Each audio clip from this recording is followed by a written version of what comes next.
Euroopa Liidus tõepoolest räägitakse palju toiduohutusest ja Euroopa Liit on tegelenud toiduohutuse küsimusega juba üsna põhjalikult.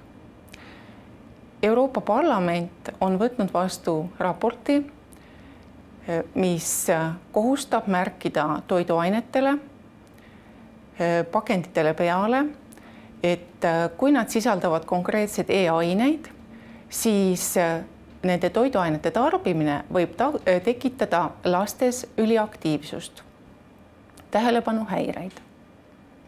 See on väga suurepärane, et Euroopa Parlament on sellise raporti teinud ja tänu Euroopa Parlamendile on Euroopa Liidus selline märgistus kohustuslik, kuid sellest ei piisa.